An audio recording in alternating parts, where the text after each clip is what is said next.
அற்புதங்களின் தேவனாம் ஆண்டவர் இயேசுவின் நாமத்தில் அருமையானவர்களே, உங்களை வாழ்த்துகிறோம். தேவ சமூகத்தை நாடுகிற நீங்கள் ஒருபோதும் வெட்கப்பட்டு போக தேவன் அனுமதித்ததே கிடையாது. உங்கள் முகங்களை அவரை தேட தேட அவர் பிரகாசிக்க வைப்பார். மத்தேயு 1:18 உலகத்தை ரட்சிக்க ஆவியான கடவுள் மனித உடல் எடுத்து ஆண்டவர் இயேசு வந்தார். அவருடைய பிறப்பின் வசனத்தை மத்தேயு 1:18 நமக்கு போதிக்கிறது. இயேசு கிறிஸ்துவனுடைய ஜனனத்தின் விவரமாவது, அவருடைய தாயாகிய மரியாள் யோசேப்புக்கு நியமிக்கப்பட்டிருக்கையில் அவர்கள் கூடி வர முன்னே அவள் பரிசுத்த ஆவியினாலே கர்ப்பவதி ஆனாள் என்று காணப்பட்டது. அல்லேலூயா. உலக சரித்திரத்தில் மக அற்புதமான ஒரு ஆச்சரியமான ஒரு செய்தி. சர்வத்தை உண்டாக்கின தேவன், அந்த ஆவியான தேவன் உலகத்தின் பாவங்களை சுமக்க, சாவை சுமக்க, சாத்தானை அழிக்க இயேசு கிறிஸ்துவாக மனித உடல் எடுத்து இந்த உலகத்துக்கு வரும்போது அவர் உருவாக்கின இயற்கை நீதி, ஒரு பெண் கருத்தரித்து தான் ஒரு பிள்ளையை பெற்றெடுக்க வேண்டும்.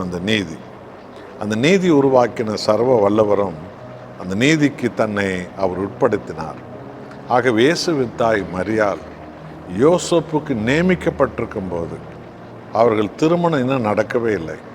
அப்படிப்பட்ட நேரத்தில் பரிசுத்த ஆவியினால் உலக இரட்சகர் ஆண்டவராய் இயேசு மரியாளின் கர்ப்பப்பையில் வந்து தங்கினார் என்று பைபிள் போதிக்கிறது. இயேசு ஆவியானவரால் பிறந்தார். இயேசுவின் தகப்பன் யார்? அவர்தான் ஆவியான தேவன். இதைத்தான் ஆண்டவராய் இயேசு சொன்னார். நீங்கள் மறுபடியும் பிறவாவிட்டால், ஆவியினாலும் தண்ணீராலும் நீங்கள் மறுபடியும் பிறவாவிட்டால் தேவ ராஜ்யத்தை நீங்கள் சேர மாட்டீர்கள் என்று சொன்னார். ஆமென். அன்பானவர்களே, நம் ஆண்டவர் பரிசுத்த ஆவியால் பிறந்தது போல ஆண்டவராய் இயேசுவை இரட்சகராக மீட்பராக ஏற்றுக்கொண்ட ஒவ்வொருவரும் அதே பரிசுத்த ஆவியினாலே பாவ மனுஷன் செத்து ஆவியினாலே நாம் மறுபடியும் பிறந்து ஆவிக்குரிய பிள்ளைகளாக நாம் மாற வேண்டும் என்பது தேவனுடைய அநாதி திட்டங்கள். இந்த செய்தி வழியாக பரிசுத்த ஆவியான உங்களுக்கு உணர்த்துவது என்ன? நீங்கள் மாம்சீக மனிதர்களாய் நாம் இருந்துவிடக்கூடாது. உலக மனிதர்களாய் நாம் இருந்துவிடக்கூடாது. நாம் ஆவிக்குரிய பிள்ளைகளாக இருக்க வேண்டும். ஆவியானவர் நம்மை நிரப்பும்போது பழைய மனுஷன் ஒளிந்து போவான், ஆவிக்குரிய மனுஷன் நமக்குள்ள இருந்து அவன் எழும்பி வருவான்.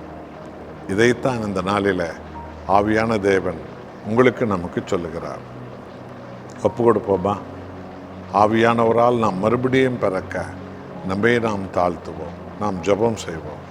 அன்புள்ள ஆண்டவரே, ஆவியான கடவுள் அதே ஆவியினால் மரியாளின் கருப்பையிலே தங்கி மனித உடல் எடுத்து உலக இரட்சகராக இந்த உலகத்தை மீட்டு கொண்டவரே, நீர் பிறந்தது பரிசுத்த ஆவியினால்.